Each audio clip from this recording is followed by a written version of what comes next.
Welcome to Washington America Show. It is probable that there will not be a single vaccine winner. Diverse platforms and technologies can offer different strengths and be relevant in distinct epidemiological contexts. Additionally, there will probably be insufficient supply, at least initially, of a single vaccine.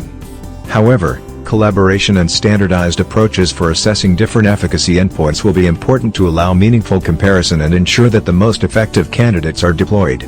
Following deployment, well-supported pharmacovigilance studies should be established to ensure the ongoing evaluation of vaccine safety. Herd immunity, or community immunity, occurs when a high percentage of the community is immune to a disease, through vaccination and/or prior illness, making the spread of this disease from person to person unlikely. Even individuals not vaccinated, such as newborns and the immunocompromised, are offered some protection because the disease has little opportunity to spread within the community. Vaccines prevent many dangerous and deadly diseases. In the United States, smallpox and polio have both been stamped out because of vaccination. However, there are certain groups of people who cannot get vaccinated and are vulnerable to disease: babies, pregnant women, and immunocompromised people, such as those receiving chemotherapy or organ transplants.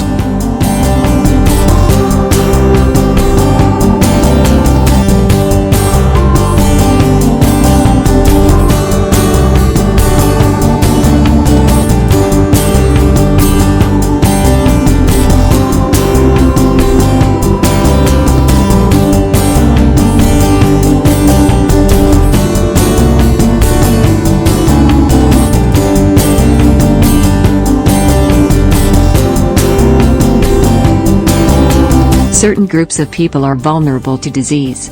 For example, the earliest a baby can receive their first pertussis or whooping cough vaccine is at 2 months, and the earliest a child can receive their first measles vaccine is at 1 year, making them vulnerable to these diseases. Herd immunity depends on the contagiousness of the disease. Diseases that spread easily, such as measles, require a higher number of immune individuals in a community to reach herd immunity. Herd immunity protects the most vulnerable members of our population. If enough people are vaccinated against dangerous diseases, those who are susceptible and cannot get vaccinated are protected because the germ will not be able to find those susceptible individuals.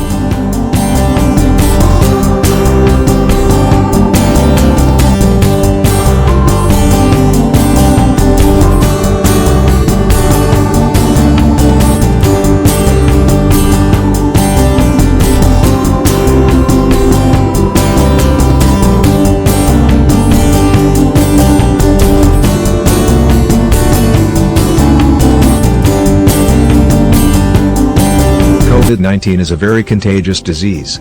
A large percentage of the population will need to be immune against the disease, through infection or vaccination, before herd immunity will be achieved. It is not known when that will happen, but it will depend on how many people develop immunity after COVID-19 infection, how soon a COVID-19 vaccine is available, how many vaccine doses will be available for distribution, and how many people get vaccinated. In 2020, there is no vaccine for the COVID-19 as yet. However, few companies are very close. Industry and the US government are continuing to allocate billions of dollars in resources to create safe, effective vaccines and therapeutics for the virus. After creation of the vaccine, focus will shift to manufacturing the vaccine, educating members of the public about the vaccine, and distribution of the vaccine.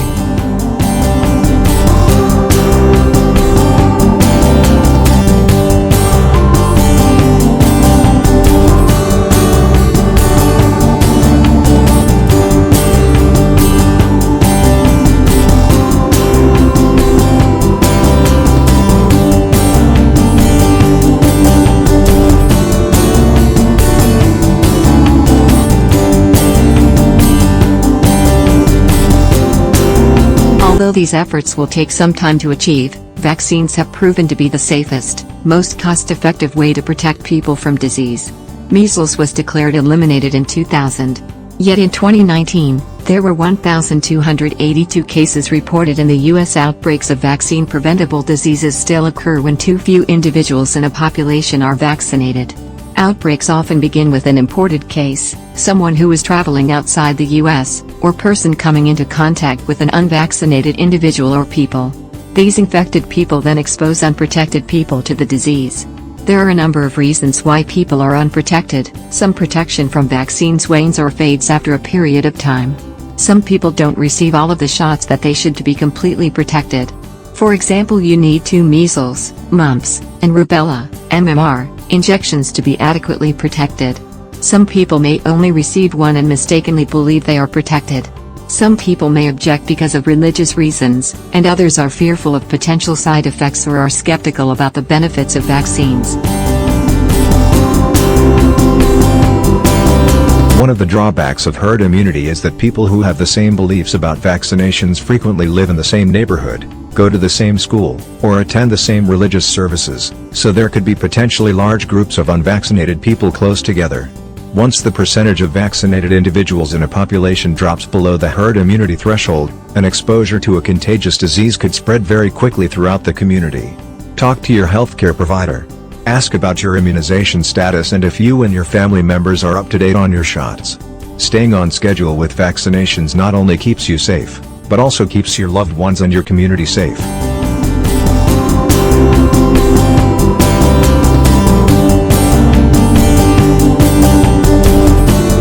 In the popular imagination, a coronavirus vaccine will bring the pandemic to a decisive end. And yet not all vaccines are as powerful as the one Salk developed. Many vaccines are only partly effective, or work better for some age groups than others. The immunity a vaccine confers can wane with time, and a shot that's hard to manufacture or distribute could remain unavailable to many of us.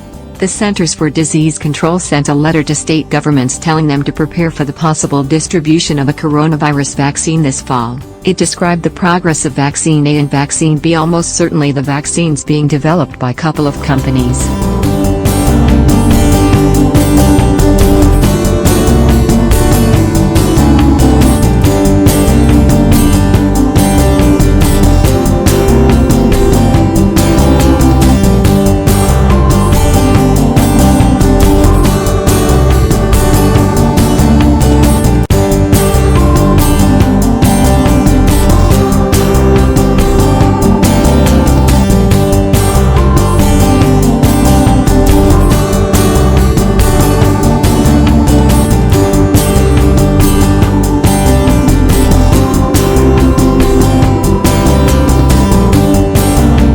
These vaccines are promising, there is no guarantee that they will be cure-alls.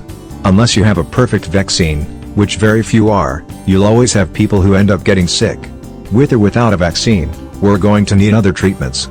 We could get lucky. But we need to be prepared for the possibility that, in the absence of a single-shot cure, it will be the tuberculosis model, incremental, simultaneous progress on multiple fronts, that gets us through the coronavirus pandemic. It's a good thing, then, that vaccine research programs aren't the only ones progressing at unprecedented speed.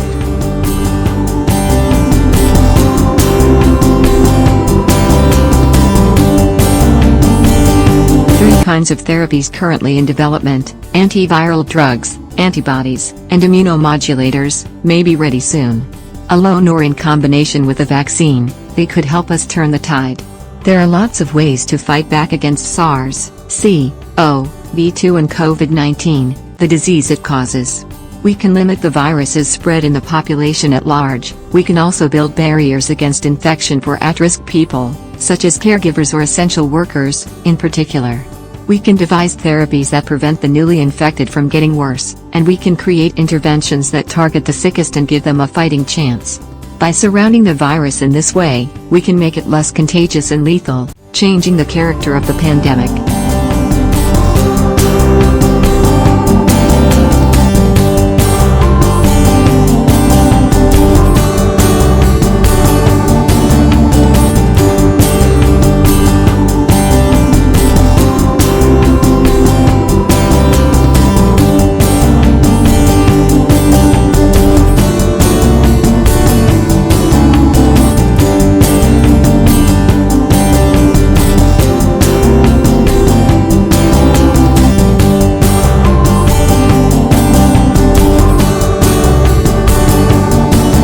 Current threat of avian influenza to the human population, the potential for the re-emergence of severe acute respiratory syndrome SARS-associated coronavirus, and the identification of multiple novel respiratory viruses underline the necessity for the development of therapeutic and preventive strategies to combat viral infection.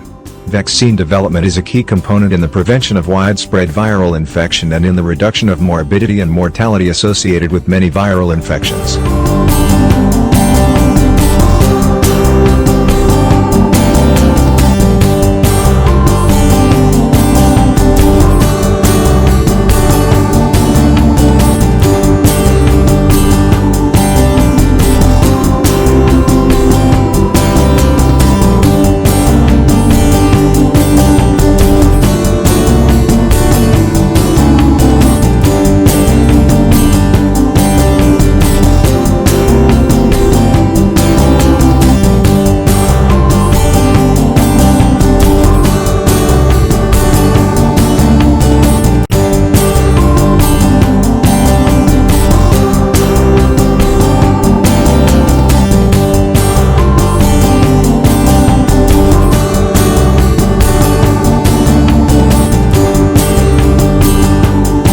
Developing COVID-19 vaccine couldn't be more important.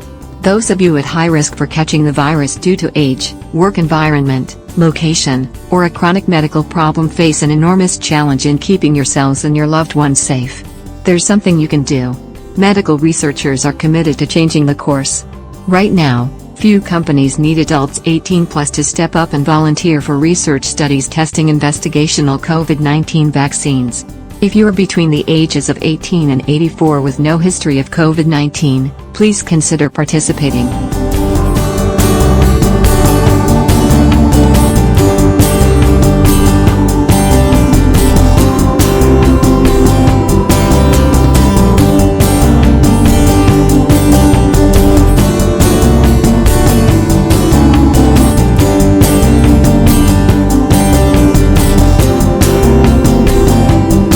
In efforts to slow the spread of COVID-19, the world has focused on social distancing and other efforts to help flatten the curve.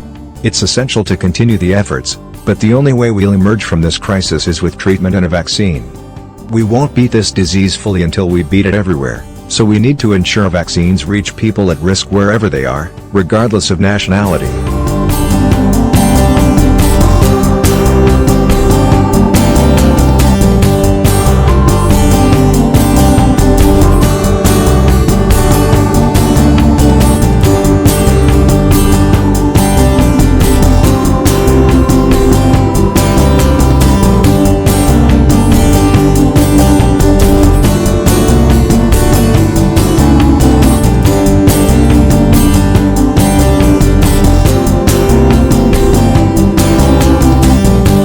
More than 200 COVID-19 vaccine candidates are under development. Of these, over 30 have moved to clinical trials and are being tested on humans. Until a vaccine is developed, finding a treatment can improve the odds of survival for people who become infected. No treatments have been approved for use against COVID-19 yet. Currently, over 300 treatments are under development, and over 200 are in clinical trials, thanks to global partnership efforts to coordinate and accelerate research and development. The most promising treatment options are drugs that already exist to combat other diseases and could also be effective against COVID-19. Research and development of new vaccines can take an average of 10 years under normal circumstances, although some are developed faster as we've seen with previous outbreaks.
Save lives. Wear a face cover. Wash your hands. Keep a safe distance. Cover your cough or sneeze with a tissue, then throw the tissue in trash. Wear a mask, save lives. Wear a face cover. Wash your hands. Keep a safe distance. Cover your cough or sneeze with a tissue, then throw the tissue in trash. Wear a mask, save lives. Wear a face cover. Wash your hands. Keep a safe distance. Cover your cough or sneeze with a tissue, then throw the tissue in trash. Wear a mask, save lives. Wear a face cover. Wash your hands. Keep a safe distance. Cover your cough or sneeze with a tissue, then throw the tissue in trash.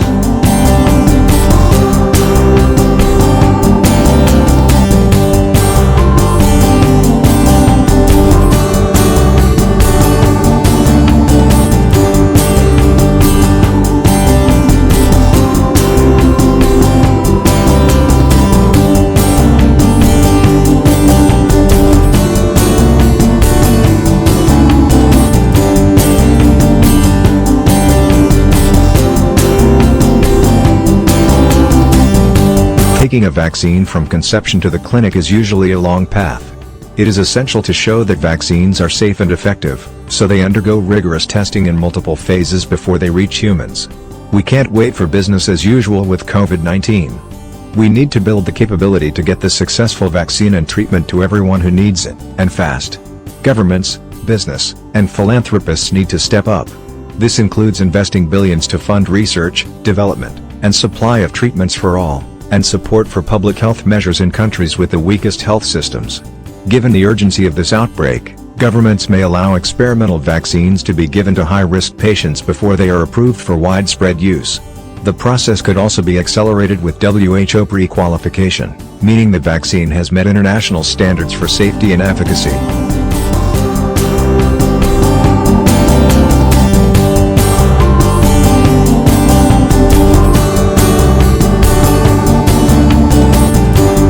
Wear a mask, save lives. Wear a face cover. Wash your hands. Keep a safe distance. Cover your cough or sneeze with a tissue, then throw the tissue in trash. Wear a mask, save lives. Wear a face cover. Wash your hands. Keep a safe distance. Cover your cough or sneeze with a tissue, then throw the tissue in trash.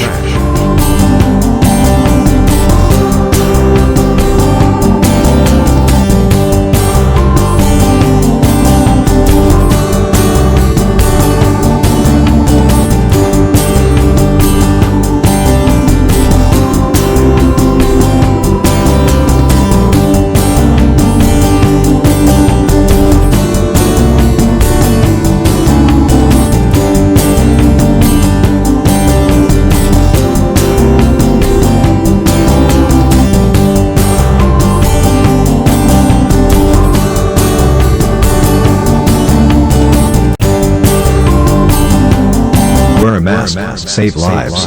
Wear a face cover. Wash your hands. Keep a safe distance. Cover your cough or sneeze with a tissue, then throw the tissue in trash.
Wear a mask, save lives. Wear a face cover. Wash your hands. Keep a safe distance. Cover your cough or sneeze with a tissue, then throw the tissue in trash.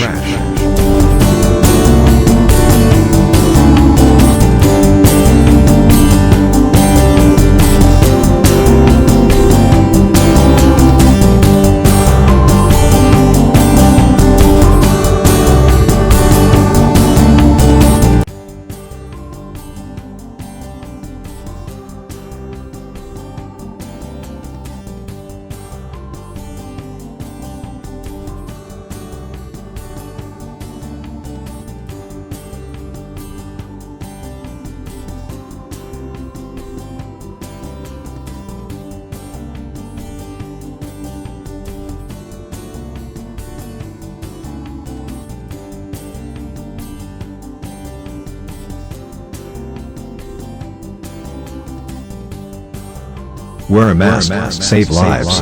Wear a face cover. Wash your hands. Keep a safe distance. Cover your cough or sneeze with a tissue, then throw the tissue in trash.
Please share this video, subscribe to our channel.